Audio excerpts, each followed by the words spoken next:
नमस्कार, live cities पर आपका स्वागत है। मैं हूं दीपक प्रियदर्शी। देखिए, बिहार की राजनीति में हर दिन कुछ नया घटित हो रहा है। हर दिन कोई ऐसा मुद्दा मिल रहा है जिसके ऊपर राजनीति हो रही है।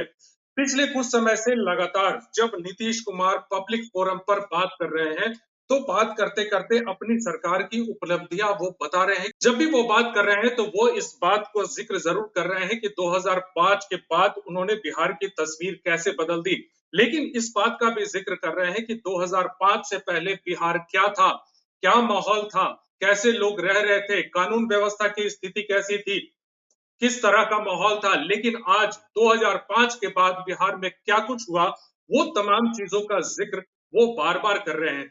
क्यों वो जिक्र कर रहे हैं, किसे वो बताना चाह रहे हैं कि 2005 से पहले बिहार क्या था और 2005 के बाद बिहार क्या है। क्योंकि जाहिर सी बात है कि 2005 से पहले आरजेडी गवर्नमेंट थी, लालू यादव की पार्टी आरजेडी की सरकार थी। तो जाहिर सी बात है कि वो कहीं ना कहीं वो उंगली उठती है तो वो लालू यादव पे और आरजेडी पर उठती है। क्यों वो 2005 की याद इन दिनों बार बार लालू यादव को आ रही है, इसी मुद्दे पे चर्चा करेंगे। हमारे साथ दो वरिष्ठ पत्रकार हैं। सबसे पहले फैजान अहमद साहब हैं, वरिष्ठ पत्रकार हैं, और साथ ही साथ वीरेंद्र यादव हैं, वो भी वरिष्ठ पत्रकार हैं। सबसे पहले फैजान साहब, आपसे पूछना चाहते हैं कि बिहार में अभी गठबंधन की सरकार चल रही है, आरजेडी जेडीयू साथ में है और तमाम चीजें सरकार स्मूथ चल रही है और एक साथ मिलकर काम करने की बात बार बार हो रही है। फिर क्यों 2005 से पहले की स्थिति और 2005 के बाद की स्थिति नीतीश कुमार बता रहे हैं? क्यों? आईना किसे दिखा रहे हैं वो? देखिए, राजनीति में न कोई परमानेंट दोस्त होता है और न कोई परमानेंट दुश्मन होता है। ये बात हमेशा ध्यान में रखनी चाहिए। और जो लोग भी हाथ मिलाते हैं, दो पार्टियां या दो अलायंस, उन्हें भी नहीं मालूम होता है कि ये हाथ कितने दिनों के लिए वो मिला रहे हैं। देखिए, बिहार में पिछले 30 सालों में कहा जाता है कि 15 साल आरजेडी की यानी लालू जी और राबड़ी देवी की गवर्नमेंट रही और ये 15 साल से ज्यादा हो गया नीतीश कुमार की सरकार रही। कभी बीजेपी के साथ, ज्यादा समय बीजेपी के साथ और थोड़े समय के लिए आरजेडी के साथ उनकी सरकार अभी अभी आरजेडी के साथ चल रही है। लेकिन अब जैसे आपने कहा कि नीतीश जी पब्लिकली बोल देते हैं कि भाई 2005 से पहले क्या था, वो जनता से भी पूछते हैं कि 2000 आप तो जान ही रहे हैं 2000 पहले से क्या था, जो कुछ बनाया हमने बनाया है। इसमें कोई दो राय नहीं, ये बात तो सच है। लेकिन कुछ लोग कहते हैं कि नहीं, अभी तो वो लालू जी के साथ हैं, उनके साथ अलायंस है, तो उन्हें ऐसा नहीं बोलना चाहिए। लेकिन मैं समझता हूं कि ये 15-16 साल जो नीतीश कुमार सत्ता में है बिहार में, तो उसमें लगभग 14 साल या 13.5 साल, 9 साल उनकी सरकार नहीं भी रही। उन्होंने जीतन राम मांझी को बनाया था। तो ये समझिए कि 13-13.5 साल उनकी सरकार, उन्होंने सरकार बीजेपी के साथ चलाई है। और जब बीजेपी के साथ सरकार चलाई है तो चाहे वो नीतीश कुमार रहे हो या जेडीयू के दूसरे नेता रहे हो, वो हमेशा क्रिटिसाइज करते रहे, ब्लेम करते रहे, एक्यूज करते रहे आरजेडी को, उनके लीडर को और उनकी गवर्नमेंट को 15 साल की। अभी जब ये पिछले 2 सालों से इन साथ में सरकार चल रही है, तब भी नीतीश कुमार या तो कहें कि वो आवेश में आके या कुछ दूसरा कुछ सोच समझ कर वो ऐसी बात कह रहे हैं। तो इस पर यह गौर करने वाली बात है कि आखिर वो साथ में रह करके भी वो क्यों ऐसी बात कहते हैं कि 2005 से पहले कुछ नहीं था। 2005 से पहले जाहिर है कि आरजेडी की सरकार थी, तो उनका ये कहना है कि वहां कुछ भी नहीं हुआ, चाहे सड़क का काम हो या ब्रिज का, पुल का काम हो या कंस्ट्रक्शन का काम हो या और भी डेवलपमेंट का या लॉ एंड ऑर्डर का काम हो। बात तो सच है, क्योंकि देखिए हम लोग भी कवर करते रहे हैं। वो 15 साल भी, यानी 2005 से पहले का 15 साल और 2005 के बाद का 15 साल, वो भी कवर किया है हम लोगों ने। और देखा है कि भाई वाकई सड़कें तो बहुत खराब थी, लॉ एंड ऑर्डर भी खराब था, पावर की पोजीशन बहुत खराब थी, ये सब कुछ था। ये जो अच्छा काम शुरू हुआ, इसमें भी कोई दो राय नहीं कि जो अच्छा काम शुरू हुआ वो 2005 के बाद शुरू हुआ। जो भी बनने का या कंस्ट्रक्शन का काम या लॉ एंड ऑर्डर का काम जो हुआ वो 2005 के बाद हुआ। तो जैसे जो आप कहिए कि नीतीश कुमार अगर ये बात कह रहे हैं, कभी-कभी तो वो आरजेडी के मंत्री या इवन के तेजस्वी यादव के सामने भी ये बात बोल देते हैं कि भाई जी, जी। 2005 से पहले कुछ नहीं था। तो ये एक गौर करने वाली बात है, लेकिन इसको बहुत अभी आगे इसलिए इतना हद तक नहीं सोचना चाहिए कि नीतीश कुमार शायद वो उनको अलग करना चाहते हैं या उनसे अलग होना चाहते हैं या झटका देना चाहते हैं। मैं अभी उस बात के लिए मैं बात अभी सोचने के लिए तैयार नहीं हूँ। वीरेंद्र जी, सवाल आपसे ये है कि अभी बिहार में संख्या के आधार पे देखें तो जेडीयू तीसरे नंबर की पार्टी है। इसके बावजूद भी नीतीश कुमार अभी मुख्यमंत्री हैं और विरोधी उनके खास करके विरोधी इस चीज को लेके कई बार कई पर से कर भी चुके हैं और इस बात को नीतीश कुमार भी समझते हैं। तो क्या इन तमाम चीजों को लेकर भले ही वो ये मानते हो कि उनकी पार्टी की संख्या कम है, लेकिन उनसे बेहतर मुख्यमंत्री अभी कोई नहीं है, ये मैसेज देने की भी कोशिश है?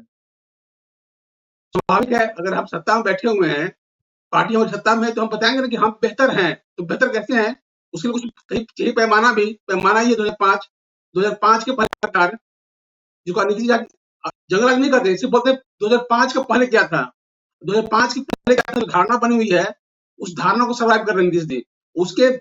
उसी की आड़ में अपना जो नया काम किया 5 के बाद उसको बताना चाहते हैं कि हमने क्या किया बिहार के बदलाव के लिए। जी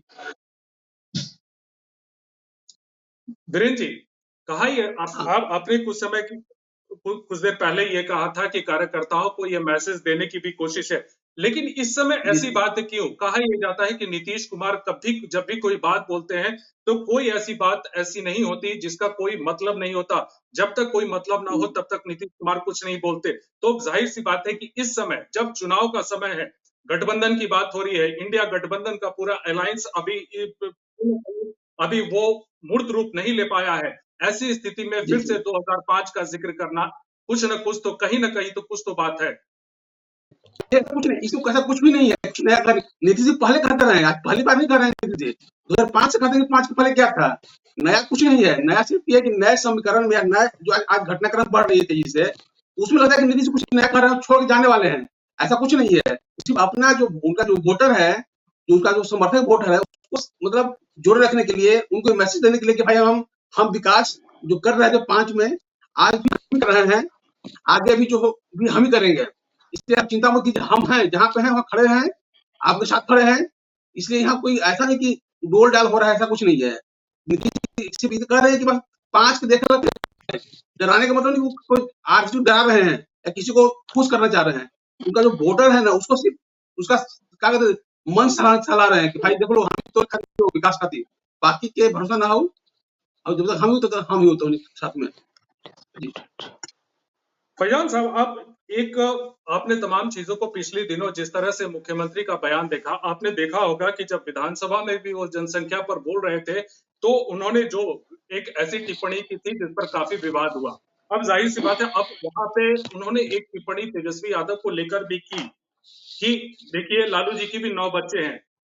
कहीं ना कहीं एक क्या डेमोरलाइज करने का भी एक कहीं पॉइंट हो सकता है। देखिए, राजनीति में इस तरह के सिचुएशन आती हैं और इस तरह के बयानात भी आते हैं, लेकिन उसका ये मतलब हरगिज नहीं होता है कि उसको किसी को डेमोरलाइज करने के लिए किया जा रहा है या अपनी ब्रांडिंग के लिए किया जा रहा है। लेकिन यहाँ जो नीतीश कुमार के द्वारा जो 2005 से पहले की बात या जो अभी आपने जिस चीज का रेफरेंस दिया वो बात, तो यहाँ मुझे ये लगता है कि जैसे इलेक्शन नजदीक आते जा रहे हैं, नीतीश जी अपनी ब्रांडिंग कर रहे हैं, वो जेडीयू की ब्रांडिंग नहीं कर रहे हैं, वो अपनी यानी सेल्फ ब्रांडिंग ये कर रहे हैं। और ये दिखाने का उनका वो भी है कि साहब मैं अनडिस्प्यूटेड लीडर हूं बिहार का, या बिहार में जो अलायंस की सरकार है उसका अनडिस्प्यूटेड लीडर हूं। खैर इस बात को कल परसों लालू जी ने भी इसको माना कि भाई उनका कोई चैलेंजर नहीं है या वो तो अगर ऐसी सिचुएशन में देखिए, अगर सचमुच में ऐसी कड़वी बात होती या जिसको लोग नहीं पसंद करते आरजेडी के लोग, तो शायद आरजेडी की तरफ से भी कोई छोट भैया नेता भी इसके ऊपर बोलता कि भाई नीतीश जी ये गलत बोल रहे हैं या ऐसा नहीं बोलना चाहिए। शिवानंद तिवारी ने तो अभी एक बयान भी दिया, लेकिन वो इसके बारे में नहीं है।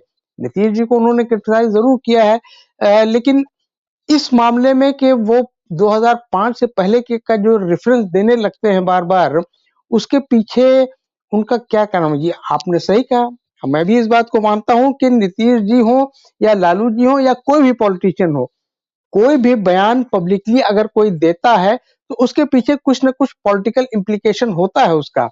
ऐसा नहीं है कि वो बिल्कुल हवा में बात कर रहे हैं या उसका कोई सर पैर नहीं है।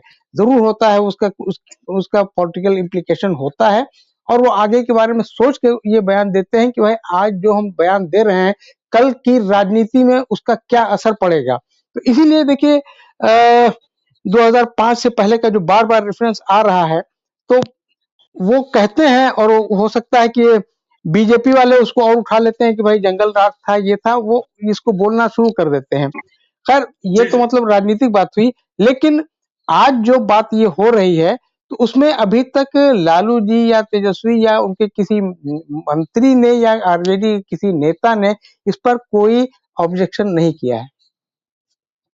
वीरेंद्र जी, कुछ दिनों जी पहले जब इंडिया गठबंधन बना और इंडिया गठबंधन बना, नीतीश कुमार ने पटना में उसे लीड किया, लेकिन धीरे-धीरे बैंगलोर और मुंबई जाते-जाते वो चीजें तस्वीर बदल गई और जी जब हुआ कि उसमें कन्वेनर क्या नीतीश कुमार को बनाया जाएगा, उस पर भी कोई चर्चा नहीं हुई। लालू प्रसाद यादव ने एक इनडायरेक्टली ये कह दिया कि अब राहुल गांधी को दूल्हा बन जाना चाहिए। ऐसी स्थिति में जब जहां पे उन्हें संयोजक भी बनाने पर बात नहीं हो रही थी, कहीं न कहीं हम्म, लालू यादव कहा गया कि लालू यादव ने उसमें अड़ंगा लगाया या लालू यादव ने इनडायरेक्टली राहुल गांधी को ज़्यादा प्रोजेक्ट किया। अब ऐसी स्थिति में कल उन्होंने एक बार फिर नीतीश कुमार के लिए कहा कि नीतीश कुमार का कोई मुकाबला नहीं है, हालाँकि कंपैरिज़न नरेंद्र मोदी से था। हम्म। तो इसमें ऐसा कुछ कहाँ है कि कभी था कि नीतीश जी बनेंगे कन्वेनर? उनको उन्होंने बैठक बुलाई, आगे बढ़ के काम भी किया, कई राज्यों का दौरा भी किया उन्होंने, लेकिन ये बनेंगे उस टीम के नेता बन गए, ऐसा कभी किसी ने नहीं कहा था। और नहीं बने तो नहीं बने, इसमें कौन बड़ी बात हो गई? इसके लिए इसमें दोस्त या किसी का दोस्त गुण थोड़ी इसमें है। परिस्थितियां आगे बनती जाएगी कि अब ऐसा अवसर नहीं है कि कौन बनेगा कन्वेनर, कोई बना भी नहीं आज तक। ऐसा नहीं नीतीश नहीं बने, कोई नहीं बना है। इसे जोड़ना कि इस बयान से कि वो बार-बार कहते हैं कि 5 की पहल है, तो इसलिए कि नहीं बनेगा कन्वेनर, ऐसा कुछ नहीं है।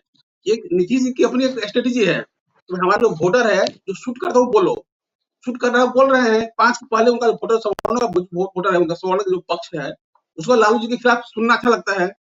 जो लालू यादव एंटी यादव पॉलिटिक्स कर रहे थे, उस जो बड़ा वर्ग था, जो यादव विरोधी वर्ग था, उसको भी लालू जी के खिलाफ सुनना अच्छा लगता है। तो जो उनके वर्करों को सुनना अच्छा लगता है, नीतीश उतना बस उतना ही कर रहे हैं। 5 पहले का हाल है, 5 के पहले का हाल है। कहाँ उन घटना क्या करते हैं, जिन घटना कारण बिहार को लोग बदनाम उस समय कर रहे थे। जब घटनाएं है ही नहीं है, तो सिर्फ हवा में होता है पर्दा के पीछे कि 5 पहले का हाल है, 5 पहले का हाल है। आज के प्रसंग में कोई मतलब नहीं है कि भाई इसके कि पॉलिटिकल क्या कहेंगे, बयानबाजी है और उसका कोई सरकार के भविष्य से या गठबंधन को कोई मतलब नहीं है, उसका कोई संबंध नहीं है वीरेंद्र जी, इन आपने बयानों कहा का। कि इंडिया गठबंधन में भले ही संयोजक के नाम पर नीतीश कुमार की चर्चा न हो या ना बने हो, लेकिन जाहिर-सी बात है कि जब पटना में कहा यह गया कि इंडिया की नींव माफ कीजिएगा, इंडिया की नींव जो है वो उन्होंने रखी और सबको एक दलों को एकजुट किया और ऐसी स्थिति में उन्हें संयोजक बनना चाहिए था। इस पर काफी राजनीति हुई थी और बैंगलोर और मुंबई जाते-जाते ये तमाम ऐसी तस्वीर जो है वो धुंध पड़ती चली गई और नीतीश कुमार जो ड्राइविंग सीट पर थे पटना में, वो बैंगलोर और मुंबई होते-होते वो बैकफुट पर आ गए इंडिया गठबंधन में और कांग्रेस लीड करने लगी। देखिए स्वाभाविक है कि कांग्रेस बड़ी पार्टी है, राष्ट्रीय पार्टी है और नीतीश से कभी नहीं थे, उसके मतलब एक संयोजक थे कि भाई आइए बैठे मेरे खाना खाइए घर जाइए। तो उसकी नीतीश से कोई लीड ये नहीं करते कि हम पार्टी के उस गठबंधन में बन रहे हैं या हम ही जो कहें सुनिए आप। आइए उठा के आइए बैठिए भाई बतियाइए, हम लोग क्या करना है आगे। ये सिर्फ संवाद का मंच था, कोई गठबंधन का स्वरूप तय करना था, गठबंधन नेता तय नहीं करना था। नेता भी तय नहीं हुआ उसका नेता कौन होगा, लेकिन चूंकि कांग्रेस बड़ी पार्टी है, राष्ट्रीय पार्टी है, तो स्वाभाविक है कि उसके नेता को लोग मान लेंगे कि भाई कांग्रेस जो नेता कोई पार्टी का नेता भी होगा। लेकिन ऐसा कोई घोषणा किसी ने नहीं किया कि भाई नेता कौन होगा उस गठबंधन का, न कोई कन्वीनर बना है, न कोई अध्यक्ष बना है उसका। सिर्फ तो अब हर राज्य का अपना अपना जो भी पार्टियां उस गठबंधन में इंडिया में सबके अपने राज्य की स्थिति है, और छोड़ दीजिए तो सब एक राज्य की पार्टी है। एक राज्य की पार्टी को अपेक्षा करें कि देश की पॉलिटिक्स कर लेगा, वो पॉसिबल नहीं है। उसमें कांग्रेस की भूमिका रहेगी राष्ट्रीय राजनीति की केंद्र में आने की, लेकिन नीतीश जी या ममता जी या कोई भी लीड सेंट्रल पॉलिटिक्स में लीड नहीं करेगी। लीड कोई भी करेगा तो कांग्रेस आदमी करेगा। फैजान जी साहब, एक नीतीश कुमार ने एक अपना उत्तराधिकार एक कहा कि हमारे बाद सब कुछ यही देखेंगे। कई मन से उन्होंने ये बातें कही और कई बार उन्होंने तेजस्वी यादव को इसमें आगे किया कि मेरे बाद ये देखेंगे। लेकिन कहीं ना कहीं एक जो अभी हालात है, राजनीतिक हालात हैं, क्या आपको ऐसा लगता है कि क्या नीतीश कुमार को ये लगता है कि अगर 2025 के बाद अगर इंडिया गठबंधन में उनकी जगह नहीं बनी तो फिर वो क्या करेंगे? या फिर मेरे कहने का मतलब ये हुआ कि कहीं न कहीं उन्हें इस बात का तो पछतावा नहीं कि उन्होंने तेजस्वी यादव को आगे किया। नहीं, अभी तक की जो बातें हुई उससे ऐसा अंदाजा तो नहीं लगता है कि उन्हें कुछ पछतावा हो रहा हो कि उन्होंने तेजस्वी यादव को आगे बढ़ाया है या ये पब्लिकली कहा है कि भाई वो मेरे उत्तराधिकारी हैं या वो मेरे बाद यही देखेंगे। क्योंकि देखिए 2000 ऐसा माना जाता है मीडिया सर्किल में भी और राजनीतिक सर्किल में भी और सोशल सर्किल में भी कि शायद 2025 के बाद नीतीश कुमार मुख्यमंत्री तो नहीं रहेंगे और केंद्र में अगर कहीं इस तरह का कोई स्कोप बनता है, इस तरह की कोई गुंजाइश बनती है तो शायद वहां कोई उनको रोल प्ले करने का मौका मिले। लेकिन जो ऐसा गुमान हो रहा है, जो ऐसा लग रहा है कि 2025 के बाद नीतीश कुमार राज्य की राजनीति में एक्टिव नहीं रह पाएंगे और अगर राज्य की राजनीति में ही रहेंगे तो जैसे अभी लालू जी हैं वैसे ही वो उस हैसियत में इससे रह सकते हैं। लेकिन अभी इस पर कुछ बहुत ज्यादा कहना मुश्किल है क्योंकि अभी इसमें 1 साल और 2 साल की बात है, 2025 में भी 2 साल की बात है, तो दूरी है इतनी, तो अभी इस पर कोई बहुत ज्यादा वो कहना नहीं। ये मेरा अपना अंदाजा है कि शायद 2025 के बाद मुख्यमंत्री नहीं रहेंगे नीतीश कुमार। देखिए, ज़ाहिर-सी बात है कि अभी इसमें समय है, लेकिन राजनीतिक गलियारों में इस पे तमाम चीज़ों पे, मुद्दों पे चर्चा होती है कि अगर मुख्यमंत्री कुछ कहते हैं, नीतीश कुमार कुछ कहते हैं, तो कुछ न कुछ उसके मायने ज़रूर होते हैं। अब मायने आने वाले दिनों में कैसे दिखेंगे, ये देखना होगा। फिलहाल इस चर्चा में आपने भाग ली, फैजान साहब आपका बहुत-बहुत धन्यवाद। वीरेंद्र जी, आपका भी बहुत-बहुत धन्यवाद।